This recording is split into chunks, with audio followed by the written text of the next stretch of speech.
One step, 1 mile. Biker has a lot on his mind. He wasn't focused on the ride. Uh-oh, you got to focus on the ride. You can't white stage it. Oh, we're going to a turn. Oh, please stay.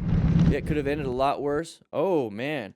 So we can't white stage it. Now, it's pretty easy to white stage. Now, if you don't know what white stage is when you're completely zoned out. Now, how easy is it to zone out on the interstate or the highway on the way home from work or traveling a couple 100 miles today? And you're listening to music, listening to a podcast. Maybe you're listening to me without watching me because you should not be watching me. Do not do that. We do have ROKFORM phone mounts, but you shouldn't be watching. You should only have it for GPS. But very easy to zone out right here. Very easy. So pay attention. Once you realize you've kind of gone like half a mile without really knowing what happened, you need to snap back into it, maybe pull off, do some jumping jacks and some push-ups, get the blood moving, drink some water, take a pee, whatever it is you need to do. Get yourself back out of that. Get yourself into yellow stage. Yellow stage, you're zoned in, you're ready to go. He's going to make this turn, so at least he's zoned in a little bit. But how many times have you guys made it home from work without even knowing how you made it home from work? You made turns to do that. So easily could have done that here. But we're going way too fast for this turn, so we should be doing slow look, press, and roll on this. We should be going into orange stage right now because turns and intersections, corners and intersections are dangerous for motorcycle riders, so we should be going into orange stage right now. So rolling off the throttle, applying some brakes right now so we can get prepped and ready for this turn, and we didn't. So right here, he realized, oh, crap, I'm going way too fast. What do I do? What do I do? Instead of, hey, I'm just going to go ahead and gun it around this corner so I can, just make the corner. Because here's the thing, when you do that, you have this obstacle in the way too.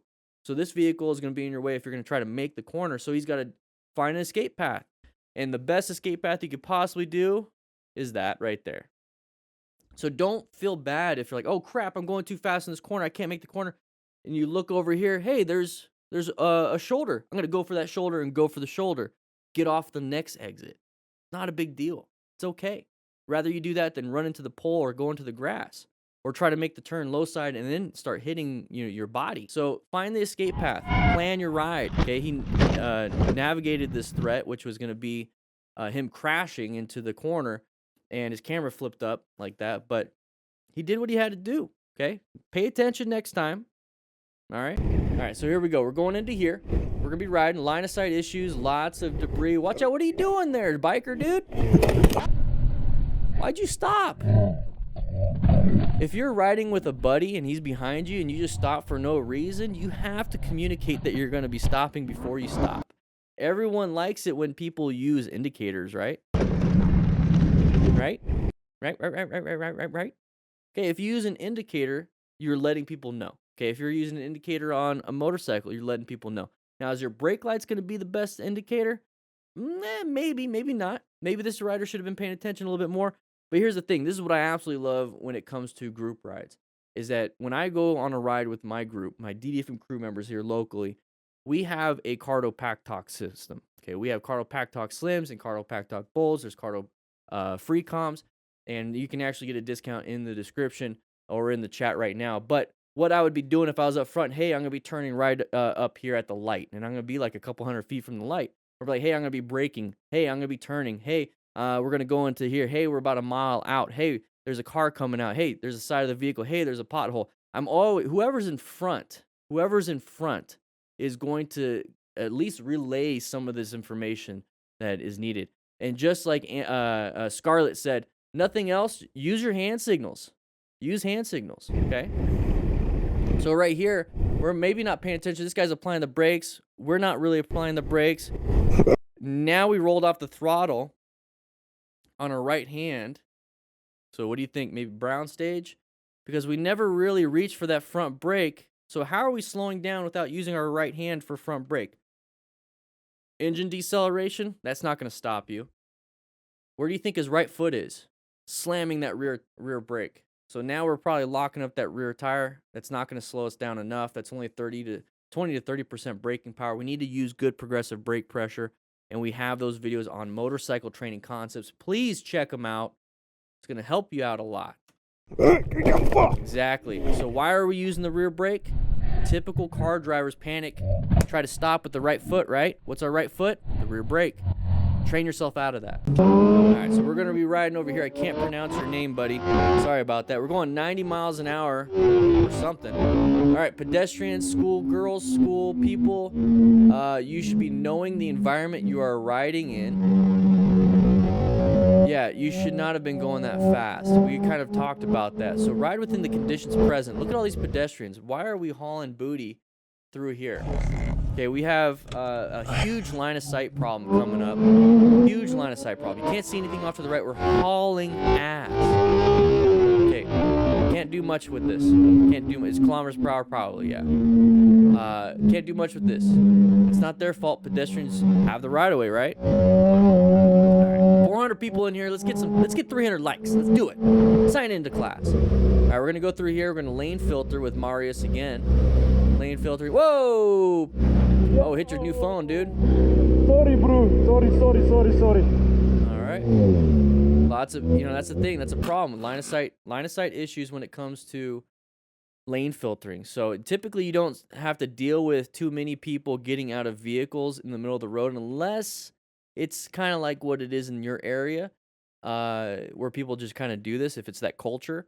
But we typically don't have to deal with too much of this, but you do have to watch out for little sneaky cars that want to sneak through between cars. So line of sight issue is always going to be the issue. You need to have good progressive brake pressure. You can't swerve left and right when you're lane filtering. So what should we do? Go slow so we can brake in the amount of time that we need because we're going so slow, right? We're still getting to the front, right? You know I love having my phone on the handlebars so I can see what turns are coming up, utilizing my GPS. The best way I think you could do that is using the ROKFORM mount. I use it for my mountain bike, the little FTRs, and then also the big boy FTR that I ride. And guys, links in the description for a discount. Check it out. You're gonna like it, and I'll be seeing you around. All right, so we're riding around Apex Riding Company. All right, having a little bit of fun. We're not on the road. Maybe it's not road legal. Hey, Ooh, good job with the brakes. What was in front of you? While I was fixing my chest mount strap, some random guy just pulled up and started accusing me of something I never did. Okay, well, there's more to this. Well, that's good enough for me.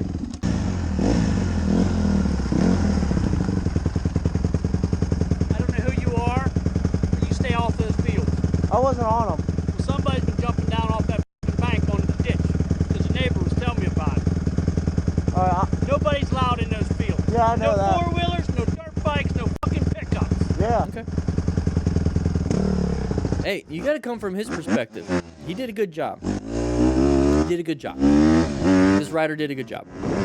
He accepted what he was hearing, and then he went away with it. You gotta realize it's probably a big issue for this guy right here. So come from his perspective. So this is how you can kind of de-escalate, like maybe even a road rage incident.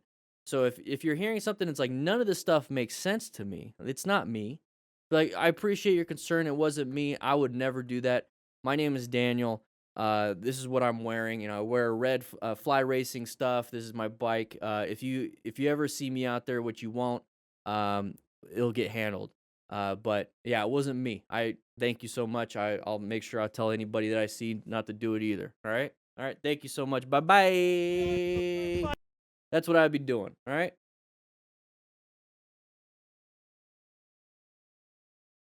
Look at his ears. All right, here we go.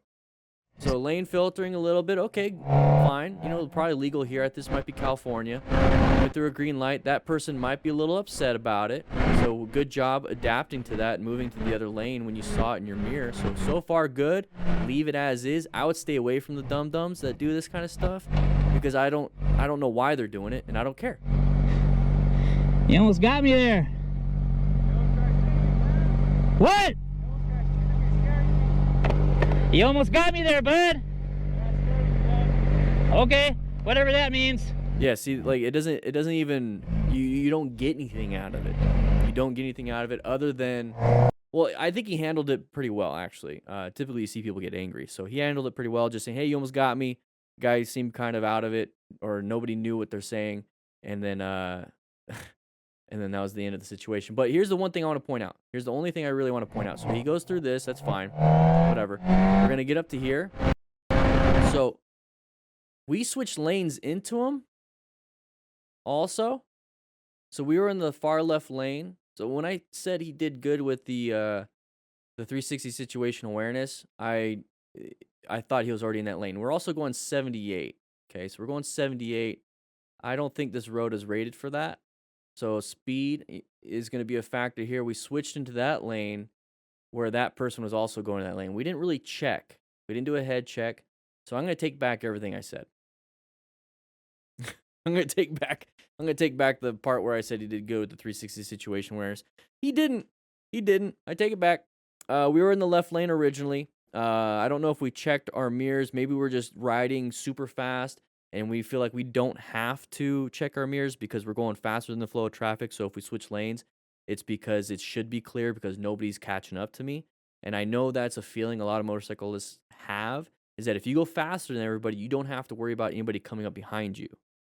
I don't like that idea. I like the idea of you ride the speed limit and other people will go the speed limit, other people will go above the speed limit, and those people will go faster than you. So you should still be checking your mirrors because it's a bad habit to get into when you don't check your blind spots or your mirrors because you're like, oh, I'm just going fast. Well, then when you're going the normal speed because there's a bunch of cops around or whatever reason, you feel like going the speed limit, you don't check your mirrors anymore because you developed a bad habit of not checking your blind spots or your mirrors. So how about you don't train that? You train the good habits and you maintain the good habits consistently. So even if you're going fast, whatever, right? Fat fly boy, even if you're going to be going fast, still do your head checks. Don't ingrain bad habits. So right here, we're going to be going over here to going 80 miles an hour, switching lanes. Well, guess what? This boy right here is going faster than you. He's probably going 90. So, whoa, that's a little surprising, right? Well, you're going 78. All right. So you both switch lanes into that lane. He should have seen you because you're in front of him, but you should have seen him because you should be having 360 situational awareness. Now, when you get up to this point and you're like, hey, what's up? It's obvious that nobody really cares about what. It looks like we hit curbs and lost our hubcap and everything. But I do like the fact that when he did say, hey, you almost hit me, and the guy's like, whoa, and then he's like, I don't understand, and he just moved on. I like that aspect. But how about we both don't go that fast? That means. Yeah, how about we both don't do that, all right? Don't train bad habits. All right, so we're same person, lane filtering. Okay, we're doing good with the lane filter. Saw it last second. Good job. Getting out. Good, yeah. He's got a good attitude, just a little fast, and that's fine. And that's fine. Oh. Whoa! Boys. Whoa! Damn. Looks like everybody's walking wounded, so there's not any real need to assist. But I still would stop because I don't see any public safety involved yet. So we'll go ahead and go over here. So lane filtering, he's doing a good job. Here's the one thing I want to point out. Already, what do you guys see? Without a blinker or nothing, this is what I want you to be looking for when you're lane filtering. Look at this big open gap right here. Okay, it's kind of like this one a little bit, but it's not that big. But look at that big open gap. Whenever you see a big open gap like that, always anticipate somebody wants to take it. Because this lane might be going too slow for that person's, perceived thoughts. Or like, oh, I just switch over this lane because it seems like it's going half a mile an hour faster. And then they're the type of person that keeps going back and forth in between lanes when there's an open gap. So always be looking for that. This big gap right here. Always look for that because that right there is going to be the pattern for somebody wanting to switch over. Okay, so when you see that going to orange stage, you should be in orange stage anyways because you're lane filtering. But definitely be like, okay, I see that. I'm going to be very cautious getting closer and being prepped and ready to do some emergency braking. So right here, thankfully, they did it ahead of us, so now we can go ahead and start squeezing that front brake if we need to. Looks like he just chose to swerve over into the right lane, which is, okay, whatever that person saw. That's perfectly fine. Now we're going to get over here. Now it's like, why does everybody want to switch over to the right? So now we're starting to get, like, everyone stopped here. No one on the far right is stopped. Typically on the interstate when that happens, there's usually a crash or there's usually a stalled vehicle. There's usually something that's causing these drivers to do this. So be cautious. Be very careful, especially when you start seeing open road in front. Like right here, it's like big area, big open road in front. Okay, so everyone's just trying to get around this. Rev bombing is not going to help the situation at all. Now we're getting over here, and it's like, okay, there's obviously something going on. So as soon as I see this, I'm not going to stare at that. Now, it's like I know what an upside-down vehicle looks like. Okay, what I'm looking for is anybody over here. Okay, is there any uniforms? Is there anybody that looks like they're bleeding, looks like they're injured? If they are, I'm going to do what I need to do to get past this vehicle and park on the other side, get off my vehicle or get off my motorcycle. I'm going to get my rescue kit that I have. All right. We're going to get more on the shop, everybody. We're going to get more on the shop. So if you want to check it out, make sure you go to motorcycletrainingconcepts.com. We're going to get more on the shop. I'm going to get my stuff. I'm going to start walking over here, and I'm going to just announce who I am. Be like, hey, firefighter, EMT, is there anybody hurt here? Anybody need assistance? And everyone's like, no, we're good. Be like, all right, you guys be safe. Anybody call 911? Do you want me to call 911? Anybody good? You guys want anything? No. Okay, cool. And if I see anybody scratched or hurt, I'm going to pull out a 4x4 and some cling, but here you go. Go ahead and keep it clean if you want. I'm gonna go ahead and take off. I always get more. They're meant to be used. The stuff's meant to be used. But that's what I do. I check on anybody, see if anybody needed help, and if they don't, I leave. If anybody did, I'm glad I'm there because I don't see any police. I don't see any fire on scene. That's what I'd be doing. Damn, son. That's it.